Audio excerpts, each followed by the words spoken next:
Well, it's Easter Sunday, and it appears very quiet. And here's Louis. You coming out for a wee, Louis? Go on then, go do a wee. Here we are, it's Easter Sunday. Happy Easter. Happy Easter, everybody. And we are just making our... Well, we haven't been to this shop for a few days now, have we? It's been a week. Yeah. Shall we cut across the... Sure. Are you sure it's open? I'm sure it is. Easter Sunday. Yes, please. This is the cherry blossom. One of Rich's favourite flowers. She's not Japanese though, she's Filipino. Oh, Cherry blossom's not Japanese. No, but it's famous for the Japanese, isn't it, cherry blossom? Chinese. Well, the cherry blossom is always a symbol of Japanese culture. No, it's more on Chinese, Daddy. Not mine travels around the Far East, it wasn't. Just like the jacaranda trees Well, were. Japanese is more, like it's the one side that's more famous, with the Japanese.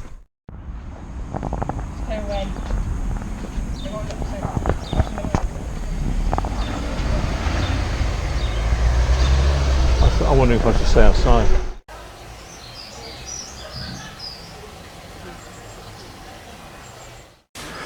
Well, just had the good news late the morning. We've heard Boris has been released from hospital and will be staying at the Prime Minister's country retreat at Chequers to convalesce for the next few weeks, or certainly a couple of weeks. I would guess it's hit him pretty hard, so he'll be building his strength back now.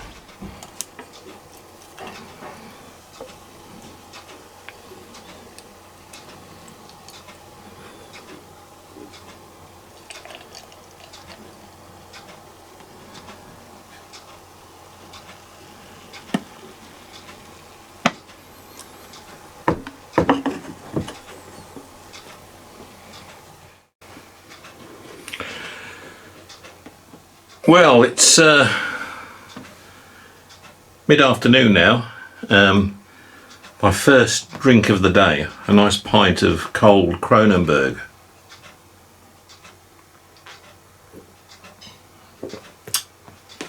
Well, it's a bit of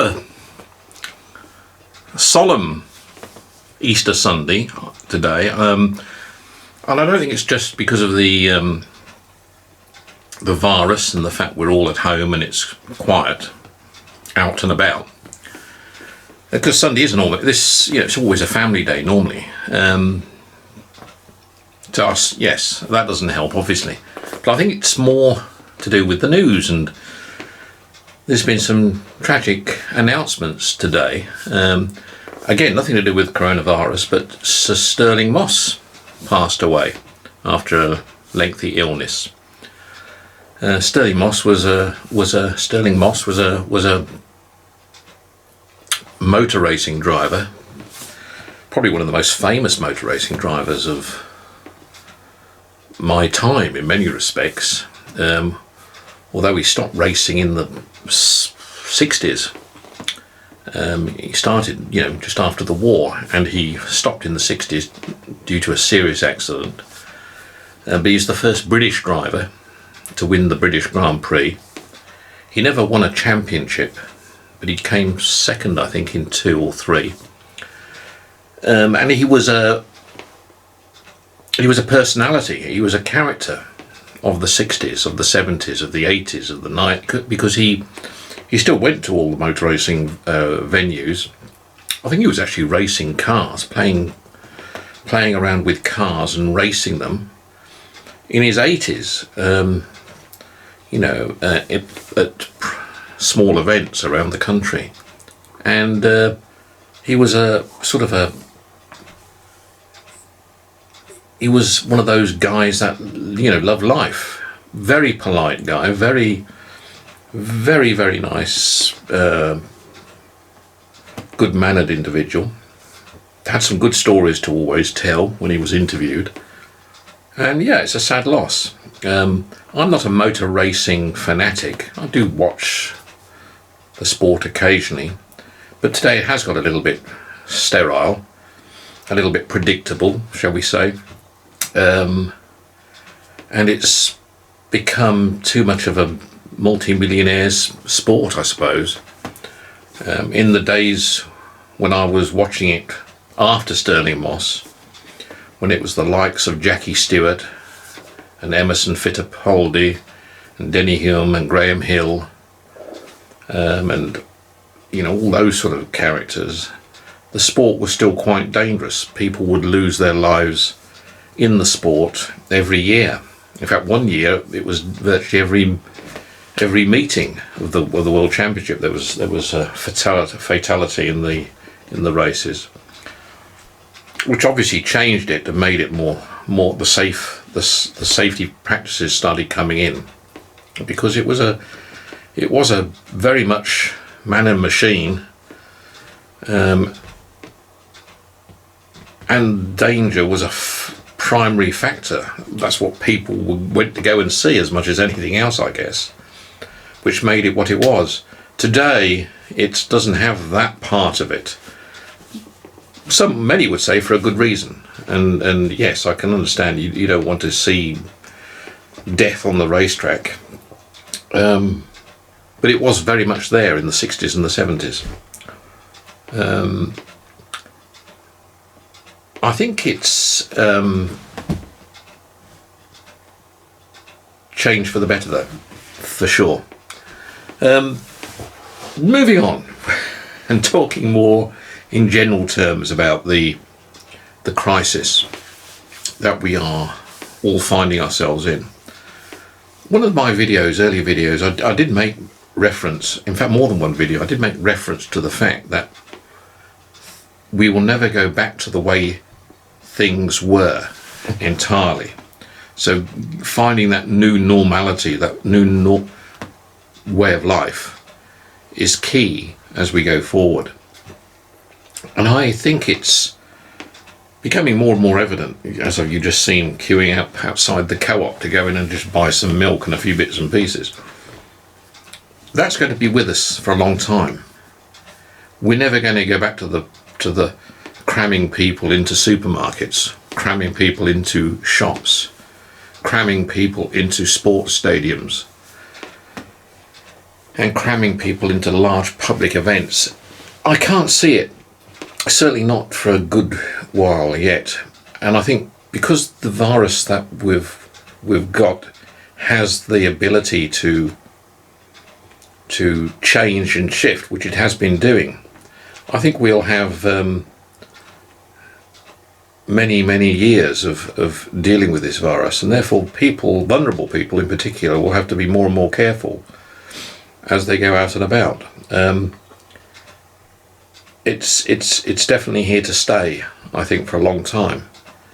Therefore, we have to think about how we go about life generally, what we do to avoid those close encounters of potential danger with the disease. And I think we've got to think carefully about how we go forward in our various lives and works and enterprises. There is no doubt a lot can be done. It's not all bad. There's a lot of good that comes out in this, and therefore it's how we think about going forward. It's keeping ourselves insular to some extent with certain things, and voicing ourselves out in public using other mechanisms to do it.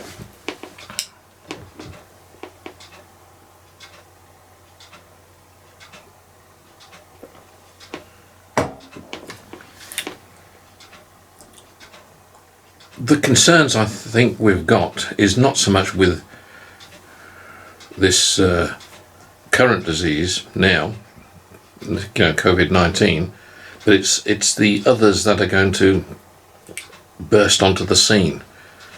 And I was actually listening to a professor last night from one of the universities down, I don't know if it's Oxford or London University, but he was talking about the potential risk of several other viruses hitting the stage quite soon. With the way this one has developed, it's going to cause so we've got to be very, very careful. This isn't just about getting rid of the flu. It is about living in a world where there are other threats to deal with. Therefore, let's deal with these in the right way. I think the questions, I get a little bit tiresome with these reporters, and understand they're doing their job to try and get answers for the public. But there is an awful lot of general attack on the government about did they do the right thing? Did they do this right? Did they do that right? Did they get enough protective material? Did they announce the lockdown quickly enough? When are they going to announce the stop of the, they're getting them so much pressure. And really, this is a disease that sort of came onto the world scene only a few months ago. It wasn't as if it's been here and we had lengthy periods of time to plan it. We've been caught, you could say, suddenly by it, as have virtually every other country in the world. We won't get us caught as easily on the next one. Of course we won't. But everyone's been caught with this pandemic, and it has spread, and it has created significant amount of fatalities. Now, some people say, well, how come our fatalities are now the highest in Europe on a daily count? And based on this, we're going to have higher counts than Italy or Spain. Well, we don't know yet, because we haven't got there yet. At the moment, Italy and Spain still hold greater counts than we do, as do America now, who are going in front. But I mean, what I can't understand is why journalists start attacking the government because we've got this high count. Why have we got this high count? Do you realise, Mr. Government, we're going to be, at this rate, we'll have more deaths than Italy? Well, the government is not in a position to. How did the government answer questions like that? I mean, it's all very well saying, well, we could manage this in hindsight, which is what the journalists are doing. But we've got to take it step by step. And I think listening to medical science, I don't think we've called any wrong calls here. I think logistics have been a bit of a problem, and we've had to grapple with that a little bit. But, we've also overcome quite a few issues with it very quickly as well. So I think people are getting a bit fed up with this tiresome attack on the government by journalists, thinking they're asking questions that the public want to hear. I mean, the public want to remain safe, obviously. They want the government to make the right decisions. Of course they do. The government is being questioned in the middle of an event that is still going on, and it can't be held it knows it's going to be held to account at the end if things have been managed badly.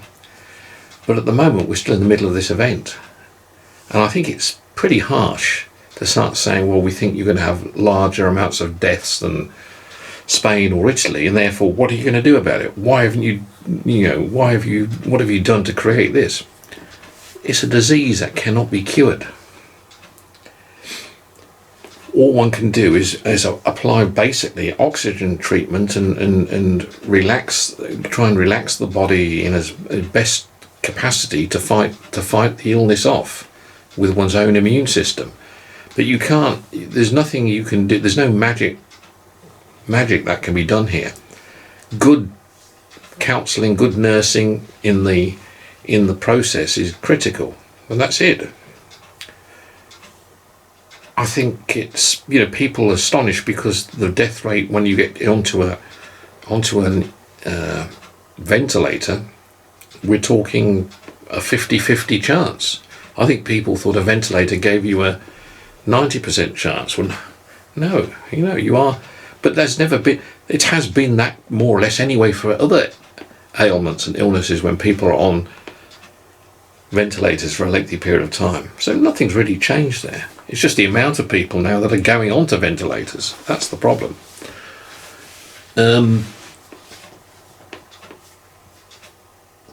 Yeah, I think walking around the local area here, I mean, it's quiet. It's relatively calm. I think we're going to go through another phase of human anxiety in the coming week. And I think it's going to bring out other crazy questions. But I think, I've got to say, from where I sit, I think the government have been quite good, quite solid in what they're doing. And the questions and answers coming out, well, the answers to questions have been the right kind of answers. Well, I've been concerned with some of the questions. Anyway, that's my take on it.